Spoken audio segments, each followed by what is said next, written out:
Je suis musulman, posez-moi toutes vos questions. Avec ce slogan à bord d'une caravane, ce groupe de jeunes parcourt le pays ces jours-ci dans le but de rencontrer les Canadiens et combattre les préjugés sur l'islam, une personne à la fois. Ces conversations sur le sentiment anti-musulman, nous devons continuer de les avoir tout le temps, même après les événements tragiques, dit-il.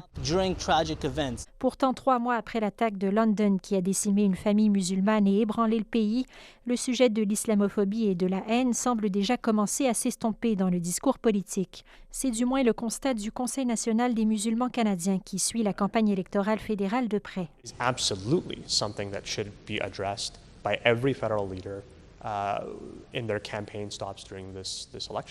London, le soir d'une veillée pour rendre hommage à la famille Afzal, les chefs des principaux partis s'étaient engagés à aller plus loin. Il n'y a pas de place pour la haine dans nos communautés. We will not cower in fear. This entire country stands with you. Peu après, le gouvernement fédéral organisait un sommet contre l'islamophobie. Certaines recommandations issues de cet événement ont trouvé écho dans les plateformes électorales de cette campagne. Les principaux partis se sont aussi tous engagés à légiférer contre le discours haineux en ligne, par exemple.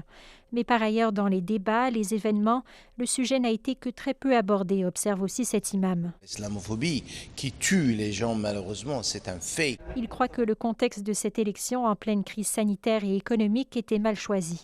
Les musulmans ici, c'est comme si on crie dans un théâtre, là où il y a des milliers, et tout le monde crie là, mais avec beaucoup de bruit qui se passe, on ne peut rien entendre. Pourtant, le sujet plus large du racisme touche tout le monde et tous les aspects de la société, rappelle cet organisme. I think racism does affect everybody, not just the people it targets, because it changes society. Pour les partis, il s'agit, dit-il, de présenter une vision pour changer la société. Ici Camille Grégoire, Radio-Canada, Toronto.